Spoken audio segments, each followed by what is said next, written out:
Alright. How you guys doing today? Solid. As opposed to liquid? Or gas, yeah. Actually, you'd want an amount of you to be liquid, given, to water in your body. And you'd want some of you to be gas, given the air in your lungs. So really the only state you don't want to be is plasma. Then you'd be on fire.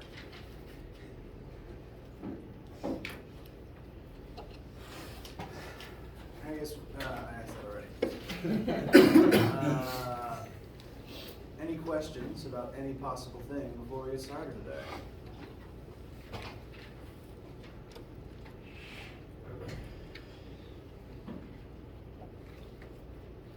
Alright.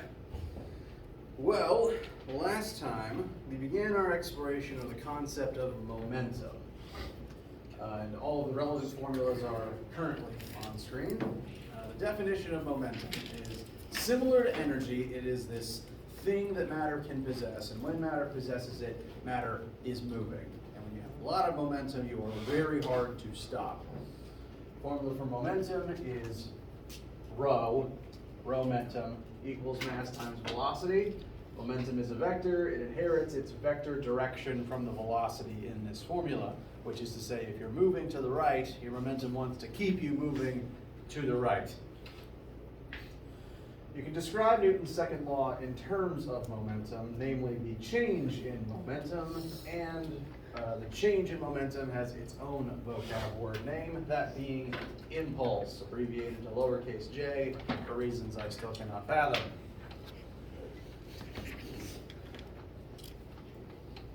I feel all right with the formulas and vocab words right now.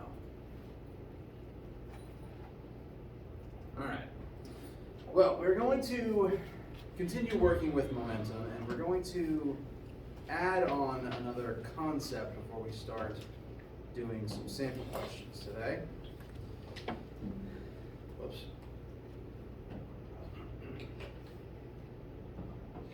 The arrows didn't. Adjusting. Me.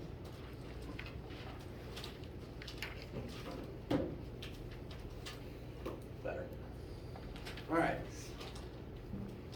Now, I hope you recall from our discussions of energy that energy cannot be created or destroyed, like how matter cannot be created or destroyed. And so in some of our work questions, we would examine what happens to the same total amount of energy as it transforms between states, or transforms between what object possesses it. For example, if you throw an object up into the air, Ke turns into GPE and then back into Ke.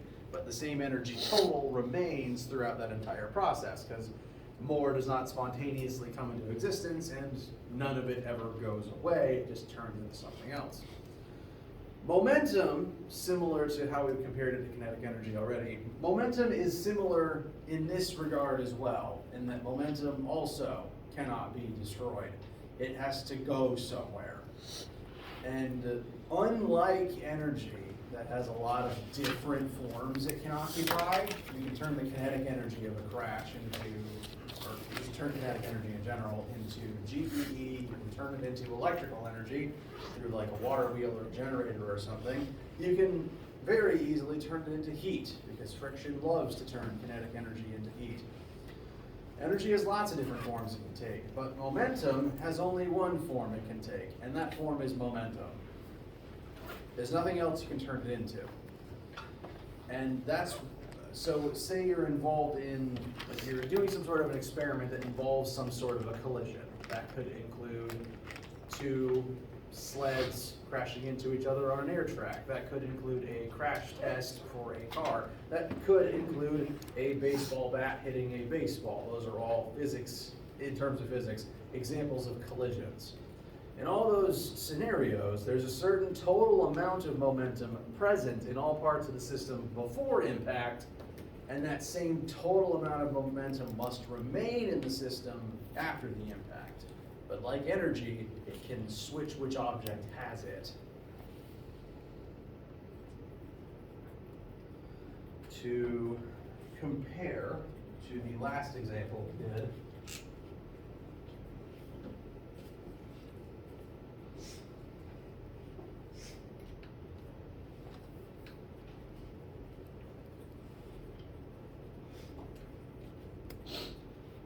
Baseball. As we start examining collisions in conservation of momentum, most collisions and collision-like situations in physics have a definitive before state and also a definitive after state.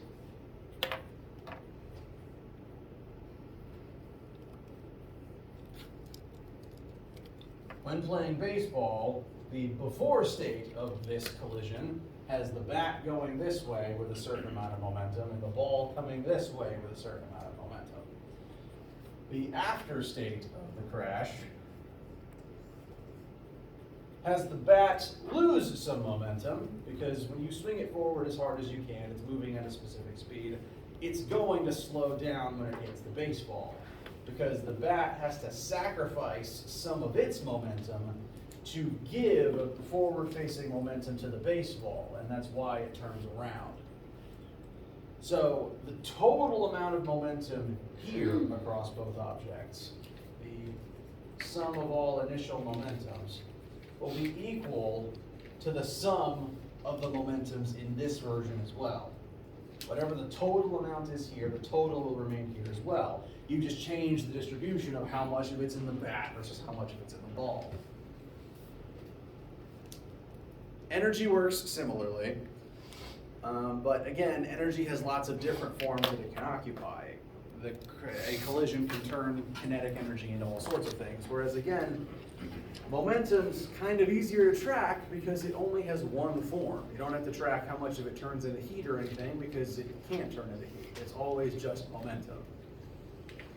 It's one of the other reasons that we bother to distinguish it from kinetic energy is it behaves differently because it has no other options. Kinetic energy will turn into anything, but momentum won't. So we refer to this as conservation of momentum. It can't be destroyed. And momentum is conserved in every single type of collision, even if it doesn't initially look like it is. There's actually two broad categories of collisions that you can have. Those being elastic collisions, where objects tend to bounce off of each other, and inelastic collisions, where objects tend to either not bounce off of each other as strongly or stick together as a result of the collision. Elastic collisions tend to be very chaotic and very high energy. Inelastic collisions tend to, visually speaking, be kind of boring. Not a lot happens, things don't spring around all over the place. They just, and that's it. But in both scenarios, momentum is conserved, even if it, again, doesn't look like it is. Feel great? That's a sign it's time for a drink. Of water, specify. Yeah, we won't tell anybody. It's just water.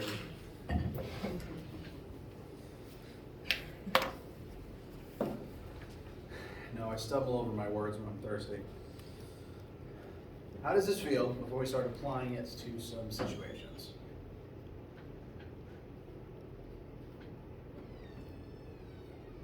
All right.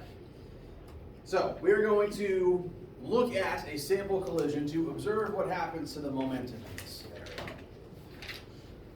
scenario. This first example is going to be an inelastic collision, which usually happens, again, when objects stick together. Now, first example I came up with for a case where objects stick together after a crash is some sort of thrown or projectile weapon lodging itself in a piece of wood. So here we have a throwing star, because I watched too much anime as a kid, being launched horizontally at 25 meters per second.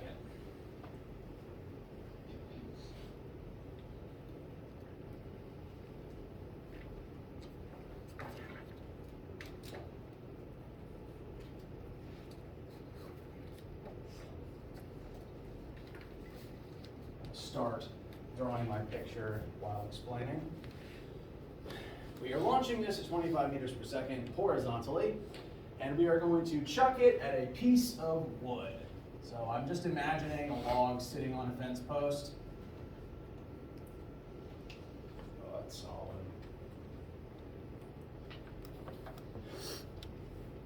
So just target practice, just throwing it at a log. And before we even continue on in the question, if you were to watch this happen, what do you think will happen, once the two make contact? Stick. It'll stick. So the star is just going to lodge itself in the wood. If the wood's just sitting on a fence post, what do you think might happen to it? Might fall over. It might fall over. Very good. So this is our before state. This is before impact. Collisions always have a before state and then compared to an after state. So this is our before state, and I'm now going to draw the after part. It's going to strike 16 kilogram piece of wood, which is initially stationary. That stationary does tell us 0 meters per second for the log. The star sticks in the wood, and then they travel together as one combined object.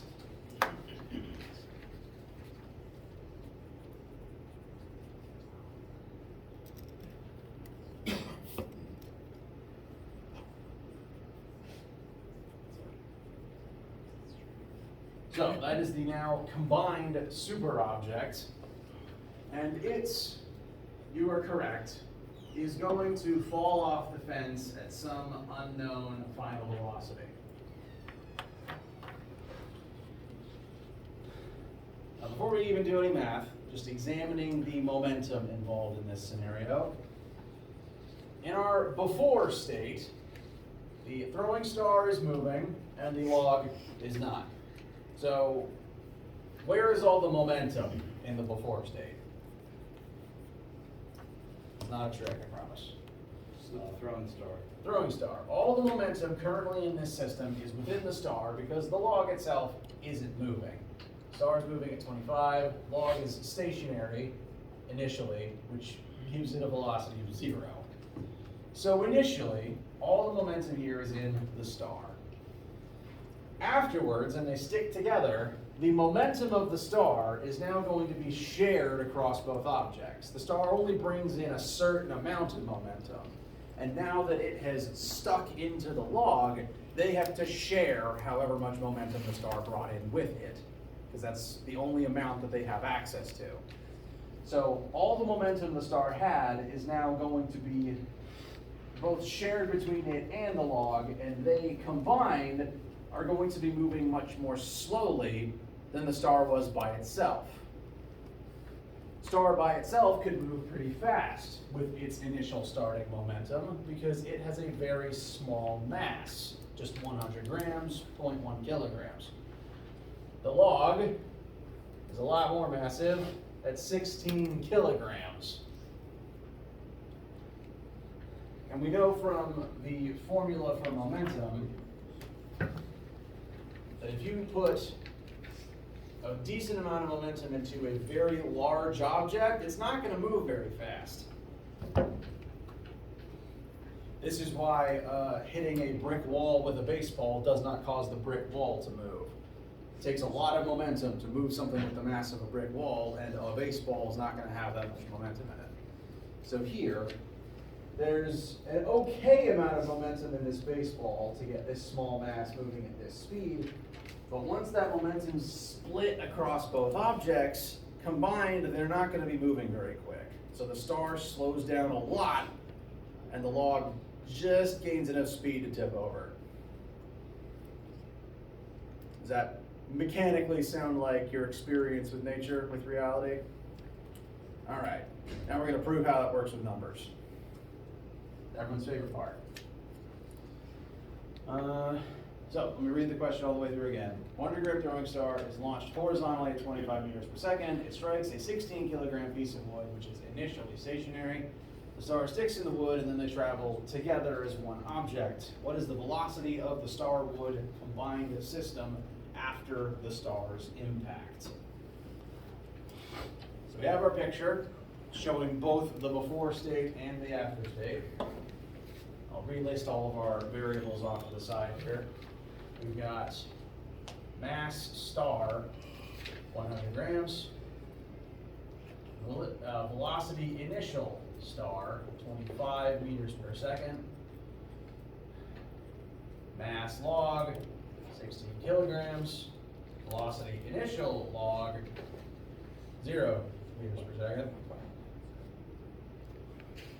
They keep the same masses from before and after, but their velocities will change to some unknown unified final velocity. What's nice about inelastic collisions is if the objects stick together, they have the same final velocity. So they have two different initial velocities. Those will be two separate variables in our math, but they'll have the same final velocity. That's going to make finding it easier because there's only one variable rather than two different ones. So, listen to everything we know and we don't know. And I'm going to advise that our starting point be the law of conservation of momentum. Because the principle that momentum is conserved can be mathematically represented by this formula. Total initial momentum equals total final momentum, so that we can compare the momentum in the system before impact to the momentum in the system after the impact. So that's going to be our starting point. And as we do more collision questions, both in class and in lab, and also in your chapter 3 homework, this is what I'd always recommend as your starting point.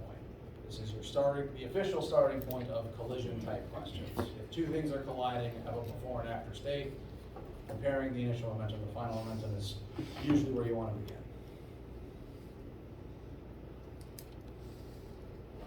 Wait, does that say MS? What does that say? This Top? Oh, that's supposed to be star. I left the A out. So that is mass of the star, velocity initial of the star, mass log, velocity initial of the log, and then their unknown unified final velocity.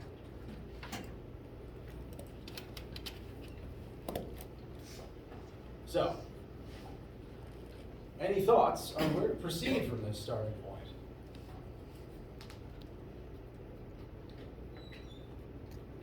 It's okay, you don't have to know because I'm the teacher, I'm the one that's supposed to know. So, if you recall, sigma anything means sum of that particular thing. Like all of that thing that is present added together. And the reason I drew the picture like this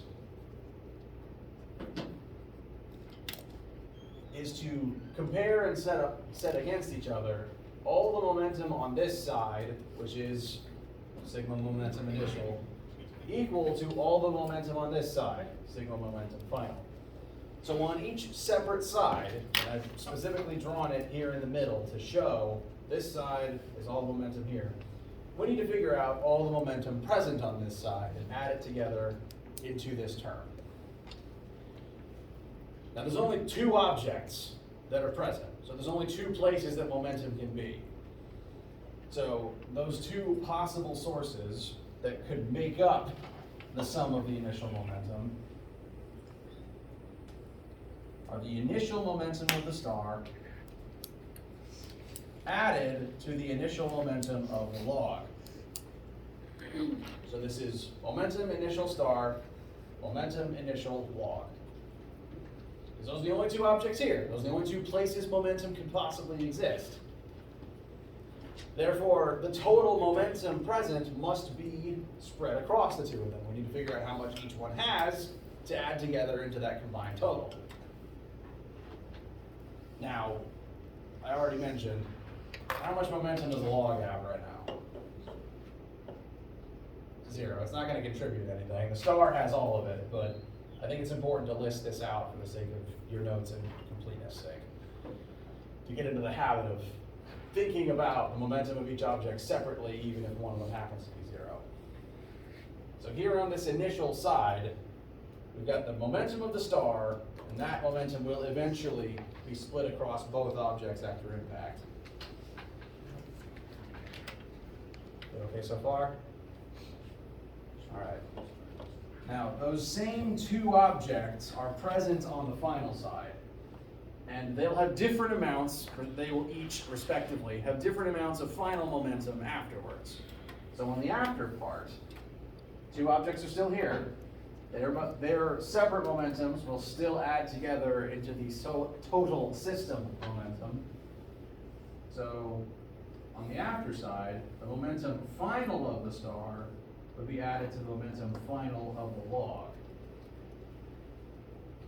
The total final momentum is the sum of their two separate final momentums. Okay?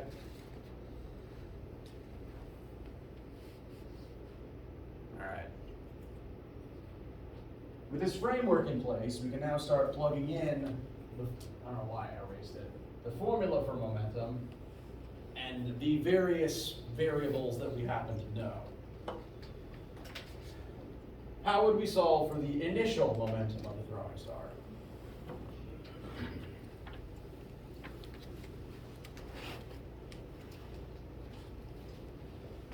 Mass times the velocity. Correct. Specifically, the mass of the star times the initial velocity of the star. That's why I labeled it as its own distinct thing over here. The star's initial momentum is equal to its mass, which doesn't change, times its initial velocity. Similarly, the log's initial momentum will be its mass times its initial velocity. The fact that we're repeating mass and velocity is why labeling specific iterations of a specific variable is important. Because you've got two different masses and three different velocities up here the way that I wrote them. You want to make sure you keep clear which one goes where. Honestly, you don't have to label them the same as I do. Like you don't have to call it star and log, but that's how I'm choosing to do it. I'm just trying to keep it internally consistent. So these would be each of their initial momentums. And I'm actually going to show the next line down just to kind of show how those numbers work together before I go on to the right side. Star's initial momentum is the star's mass times the star's initial velocity. The log, meanwhile, its initial momentum is its mass times its initial velocity. This shows, since the log is not initially moving, it is not contributing any initial momentum. The star is the only thing. I left out a 1. There we go. The star is the only thing bringing momentum into the initial side of things. The log is literally contributing nothing. Bless you. We do know every number here, though, so we can successfully figure out how much momentum there is in this system before impact. That would actually be about 2.5 kilogram meters per second. I'll again show that later in a second. So we know all of these initial numbers. We know that the star is bringing momentum into the crash. And however much momentum the star is bringing in is the same amount of momentum that's going to be shared across both objects over here. Bless you. So, we're going to use the same formula to fill in the final momentums of each object, but instead of the initial velocities, we need to use their final ones. So we've got mass star times the star's final velocity plus mass log times the log's final velocity. What's interesting here is they have the same final velocity in this specific question, so I've simply written VF twice. There's no need to be specific if they're sharing the same variable. Since it's actually the same variable, it makes it easier to solve because it's just the one thing in two separate places. So in a minute, we'll make use of the distributive property to help us out.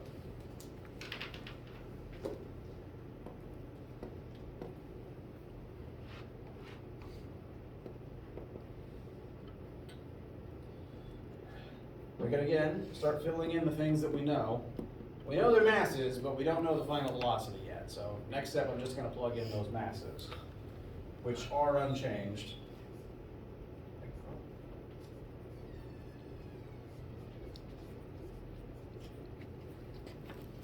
So it's still 0.1 and 16 kilograms, but the VFs are currently unknown. So we're leaving those as a variable for now. That's the thing we're going to solve for. We want to know how fast that log star combined system is moving afterwards.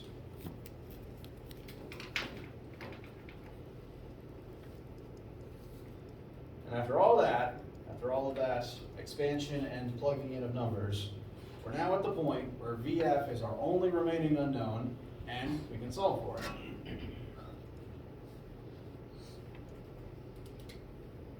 How do you feel so far? All right. Now on this initial side, the 16 times 0 is just going to go away, which is nice, one less thing to worry about. 0.1 times 25 means the entire left side is just going to be 2.5. This represents the total amount of momentum in the system. The final equals the same number. This is how much momentum the star is bringing into the impact. So separately, if I asked you how much momentum is there initially, this is that answer. And then how much momentum is there after the crash, this is also that answer, because the final equals the initial. Feel okay? Does that not feel okay? It's a better question to ask. All right. Our goal is, once again, to get VF equals. And since VF is distributed between two variables, I'm going to recommend the distributive property to combine them together into one thing. We've got 0.1 times VF plus 16 times VF. So we can distribute the two VFs out and leave the two masses together in parentheses, which would look something like this.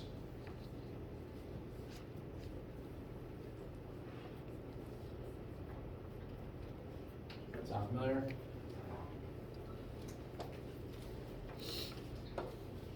Now there's only one VF to solve for, and it's being multiplied by a single constant that we do know. We can add the 0.1 and the 16 together. I find this approach very useful because it does kind of practically demonstrate, or at least mathematically demonstrates, that the two masses are literally stuck together, traveling together as one. Their mass has literally combined and are now moving at the same final velocity as one object. Showing it this way help with that? Okay. I'm running a little light on board space, so I'm going to continue over here. Left is still 2.5.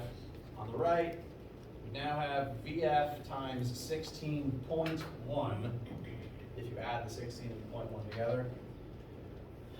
Divide both sides by 16.1. And VF should ultimately be 2.5 over 16.1, which is going to be a pretty small number. I'd say about 0.2, in the ballpark of 0.2.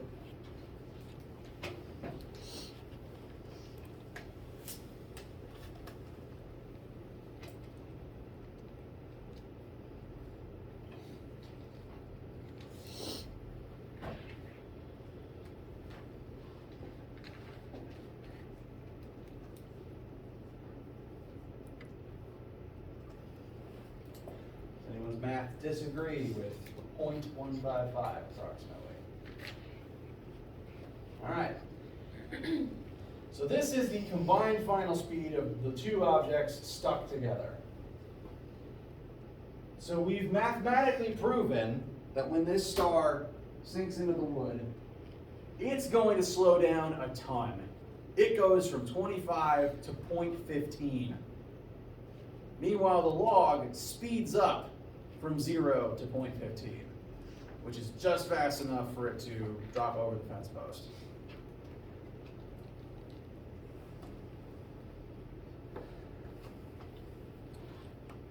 That change in speeds is meant to demonstrate that a lot of momentum exited the star to just barely make the log budge. The star lost most of its momentum, gave it to the log, so that the log could just slowly tip over.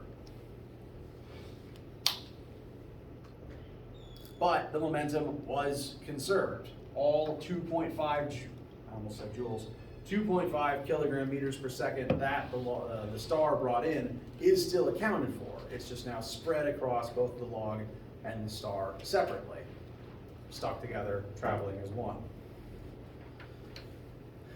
And visually speaking, like they don't bounce off of each other. Things aren't moving very fast after the crash itself. But my goal here is to show that momentum was conserved and to demonstrate that that's true even when it doesn't always look like it is. Because the star was moving really quick and then suddenly everything's moving really slowly. But the momentum is all still accounted for. The momentum is just transferred into a much bigger object that's going to move a lot more slowly with the same amount of momentum in it. Same thing happens, I'm not actually going to drop this, but the same thing happens if you drop a very heavy thing on the ground. Again, I'm not actually going to do it, but if I did, no. 1, I hate the loud noise. 2, I will shatter this table. 3, shrapnel will hit my face. I don't want any of those things. If I did drop it though, it would fall and hit the table pretty fast, and after the impact, neither object's going to move all that much. The table's not really going to budge either. Does that sound consistent with your observations? Now, all the momentum this thing had still existed, it just transfers into the table, and the table is comparatively massive. Its large mass isn't going to budge all that much from having that amount of momentum.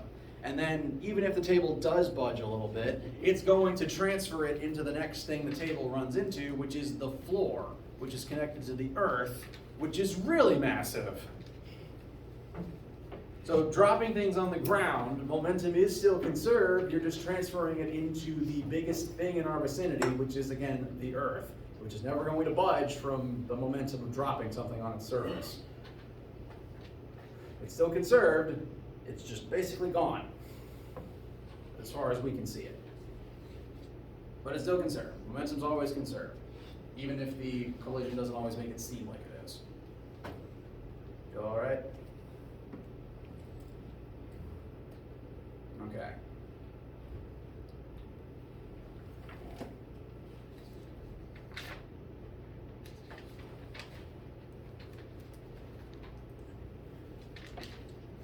Now, before we break, yeah, there's one more thing I think I have time to show you today.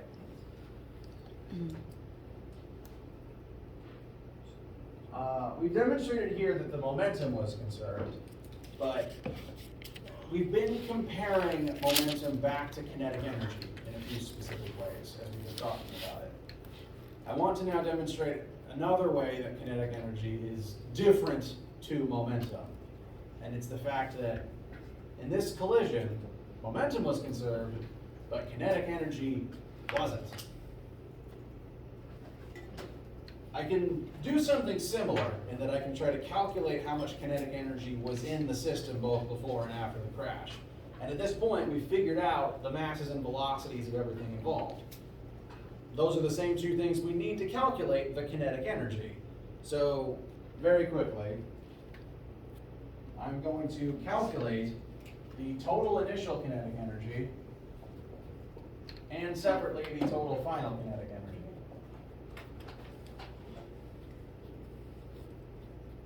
Initially, the throwing star is the only thing moving, so its mass times its starting velocity.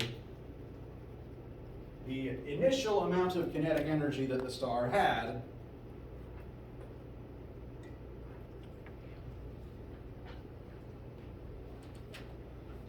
about 31.25 joules.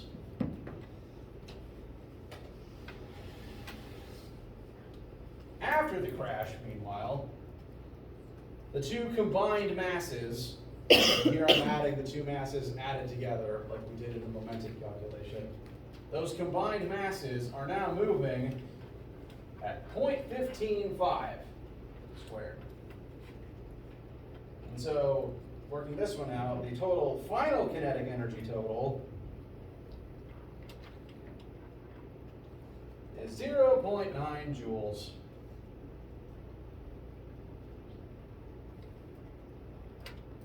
Why? that? Why is that? Where'd the energy go? It got transferred? It did get transferred into a place in a state that isn't kinetic energy anymore. Gravitational? In this specific case, I wouldn't think that's the first place it would go, but that is another form of energy that it can turn into. And in other cases, that could be true, if things were moving up and down, for example. So that is a good thought. Here, it's most likely that 31 missing joules of energy was used as work to deform the wood. Because for the star to lodge itself in the wood, it has to make a little blade-shaped hole for itself to stick in. That takes work. That's literally force times distance to press the blade into the log. So that energy got used up deforming the log. Now the log does have it, it's just not kinetic anymore. It's turned into, heat from the friction of the log slowing the blade down as it did this. So again, the energy's not destroyed, it's just not kinetic anymore. And this always happens in inelastic collisions. The boring collisions where things don't bounce off of each other, where things move very slowly. Momentum is conserved because it has only one form it can occupy, and it can't be used to do work, so you can't spend it any other way. But the kinetic energy always depletes because it gets used up and sent somewhere else during inelastic collisions, during the boring types of collisions. So for inelastic collisions, which aren't the bouncy ones, kinetic energy drops, whereas momentum is still conserved. This kind of makes momentum more useful in terms of predicting how fast something is going to be moving after a crash. Because you can always rely on momentum to be able to give you that answer, whereas kinetic energy, it all goes away. We cannot use this to predict final velocity the way we did here. Momentum's a very useful tool. They use it in rocket and car crash experiments all the time to be able to gauge how safe a test crash was. Now, the kinetic energy does not always drop like that. There is a type of collision where the kinetic energy is conserved, and that is elastic collisions, which are a separate type. You get elastic collisions when literally an elastic object is involved in the crash. Metal throwing stars and wood logs aren't elastic, neither of them are elastic. The definition of elastic is an object that deforms and then goes back to normal on its own. Once you make that hole in the log, it doesn't just fix itself. And even if you dent or bend metal, it doesn't just fix itself. So those two objects are not elastic, therefore they had an inelastic collision where one of them was deformed permanently in the crash. Elastic objects fix themselves after deforming.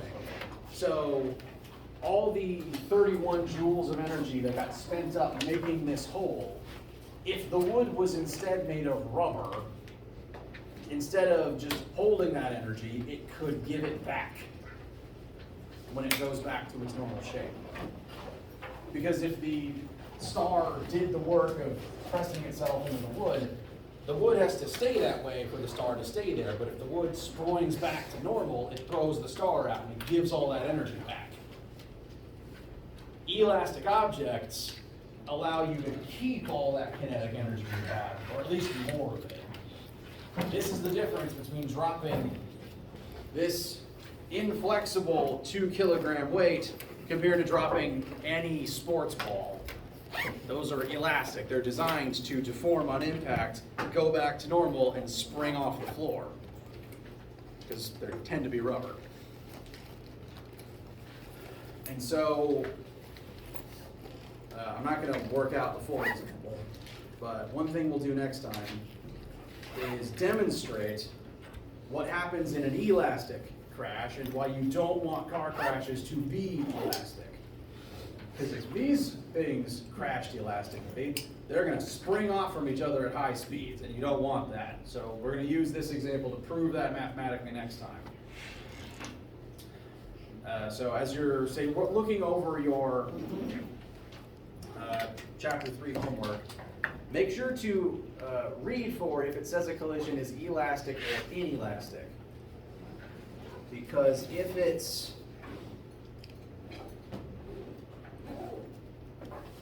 elastic, the kinetic energy is maintained, and that's another thing you have to keep track of, but it's also another place that you can use to figure out the final velocities.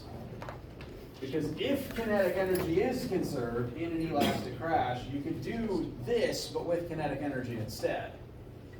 But in an inelastic one, this is your only option. So, read along the notes, make sure you check whether something is elastic or inelastic. We'll do that full sample car crash as an elastic one next time, and make sure that feels all right for everybody before we close out the week with a discussion of gravity. How do you guys feel? All right, be sure to look over the homework. Let me know if you have any questions or issues with it. And bring any and all momentum notes to lab this week when you have them. All that history.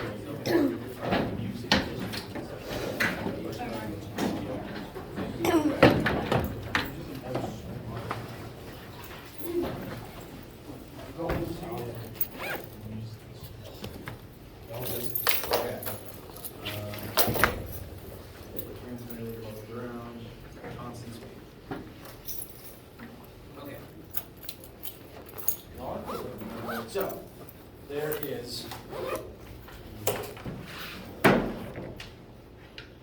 there's 4 dogs. So my main thought is you need to figure out how much power the sled needs in general to move at that speed, and then divide it by 4. Now, for the formula to get there in the first place, there's 2 formulas for power that could be useful here. This one's the definition of power, work over time. So that would be the work each dog does over the time it takes. But I think the more helpful version here would be this one. Because the dogs are each pulling with a certain amount of force, and the sled is moving at a certain speed. It actually tells you that speed. So that's already just one of the 2 things you need right there. So then what you need is to figure out the force needed to pull the sled. Correct. And in this specific case, since the sled's moving at constant velocity, exactly, it gives you everything you need to find the force of friction, and the 4 dogs combined need to exert the same force forwards.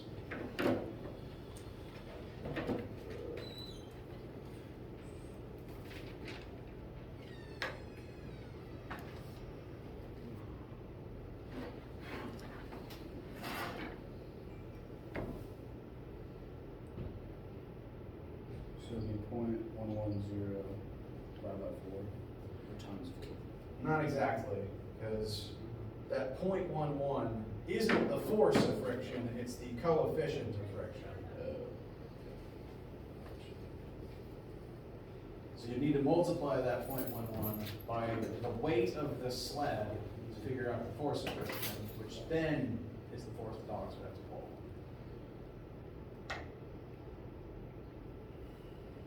And would that be the moisture and the sled combined? Yes, yes it would. Because all of that weight is contributing to the normal force of the ground of the sled.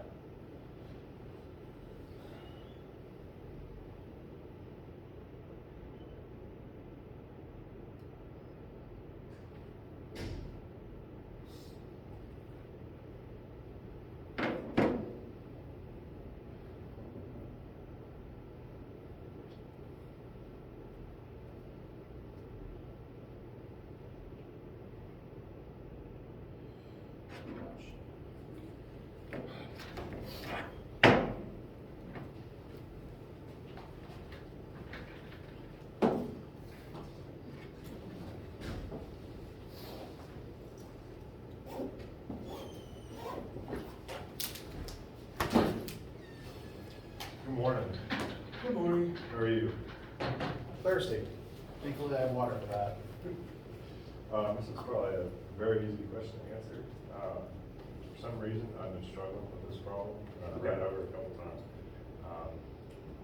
You'll probably know this one. But so none of these surfaces have friction. They're frictionless surfaces. Well, this surface does actually. That's the Okay. only. This is the only case where friction's actually going to matter. Okay. Is it? Sorry. It says here slowing down due to friction. Okay. Now, for all these scenarios, the orange arrow only represents the velocity at the moment the picture was taken. Okay. So none of them represent like the force that's being, the direction it's being pushed in. It's just And the current arrow, velocity. the arrow we're applying is the force that is affecting it, right? correct. Okay, so like for the one that doesn't have friction, it's gonna be pointing down because gravity and then the friction or friction is pushing that way, right? Right, so, well, let's compare these two real quick. The first one and the third one. This one you're correct about, because here, there's no friction to slow it down. Gravity and the ramp are just gonna pull it down the ramp. Okay. Now, here, there is actually friction, and friction is successfully slowing it down. Right. So it's moving this way, but it's accelerating this way.